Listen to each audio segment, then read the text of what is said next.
Lawsuits have now been filed by FBI agents who are outraged by the fact that they were not allowed to stop al-Qaeda. The global crime syndicate that George W. Bush and his family fronts for has everything to gain from the September 11th attacks: a national ID card, a national control grid, a cashless society.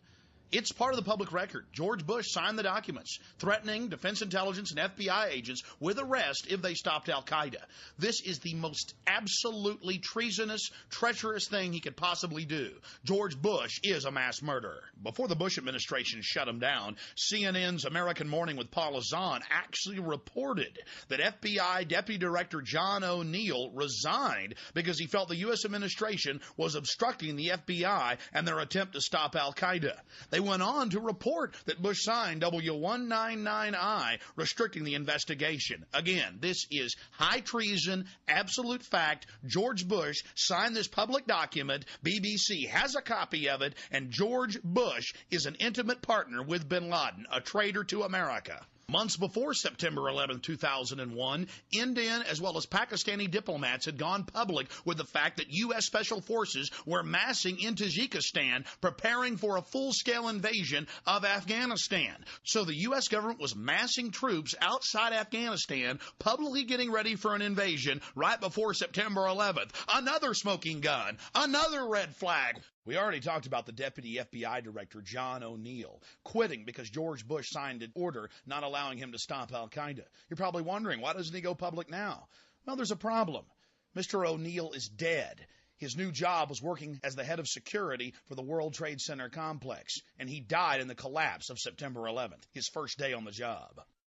The Bush and bin Laden family connection goes back over half a century. And by the 1970s, George Bush Jr. as well as Osama bin Laden and his big brother were already vacationing together, owning airports as well as oil companies together. Even before September 11th, the Wall Street Journal had called for the Bush family to end their relationship with the bin Ladens. Then, of course, there's the Carlyle Group, the biggest defense contractor on the planet. And guess who the majority owners are? The Bush family and the bin Ladens. They could profit in the hundreds of billions off of this new war.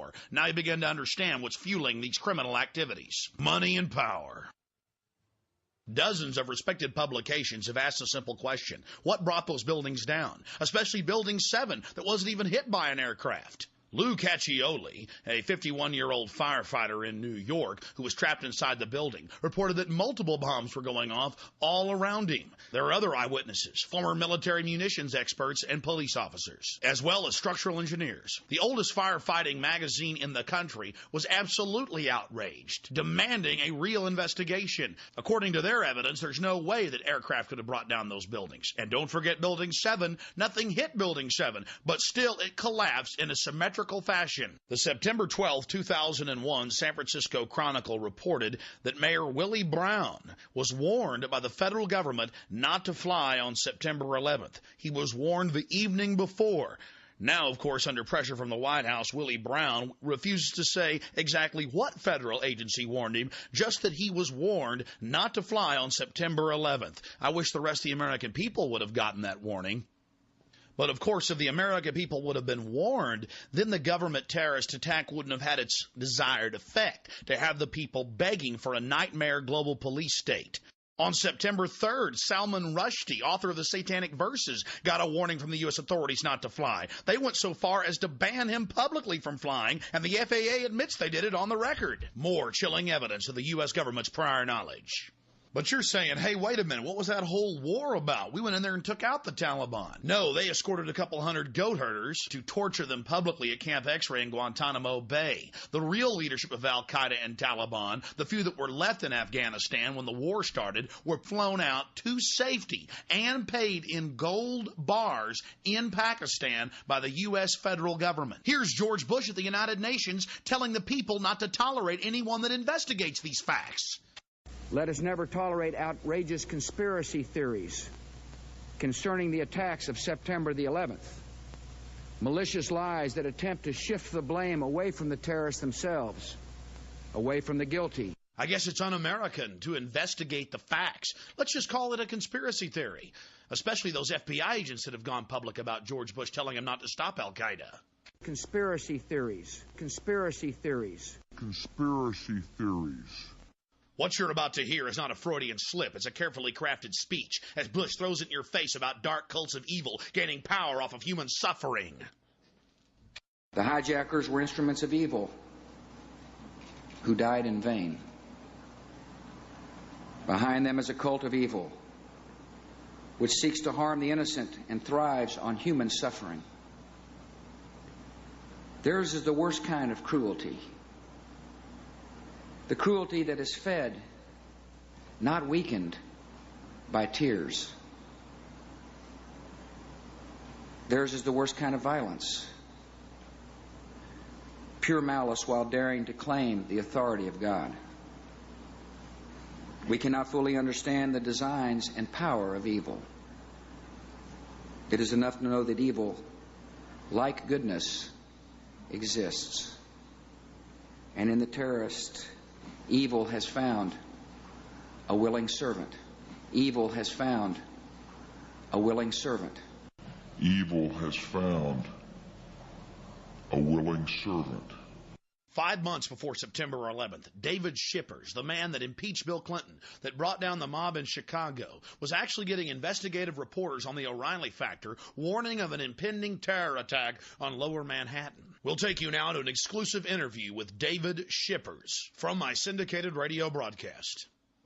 I began to get information concerning the Middle Eastern connection in Oklahoma City. And we've had Colonel Craig Roberts, who was a detective working the case, on this show many times, a month before the attack, predicting one was imminent right here on this show. And he has all that same information. They actually arrested some of these guys, and the Justice Department in 95 said release them. That's right. And the word's out right even today that they're not allowed to touch them. The Oklahoma City police are not allowed to touch these people. And again, from what I'm understanding, they're up to something again in Oklahoma City. I don't know what it is or what their target is. But these same people are at it again. Now, later you got it from FBI agents in Chicago and Minnesota that there was going to be an attack on Lower Manhattan. Everybody, yeah. I mean, it's everybody, and that's what started me calling. I started calling out there. First of all, I tried to see if I could get a congressman to go to bat for me and at least bring these people out there and listen to them. I sent them information, and nobody cared. It was always, we'll get back to you, we'll get back to you, we'll get back to you. Then I reached out and tried to get to the Attorney General when finally we got an Attorney General in there that I would be willing to talk to. And again, I used people who were personal friends of John Ashcroft to try and get him. One of them called me back and said, all right, I've talked to him, he will call you tomorrow morning. This was like a month before the bombing. The next morning I got a call. It wasn't from Ashcroft, it was from somebody in the Justice Department. One of his handlers. Yeah, and I started telling him the situation. He said, well, we don't start our investigations at the top. I said, I'd like to talk to the Attorney General because this is vital. And he said, we don't start our investigations at the top.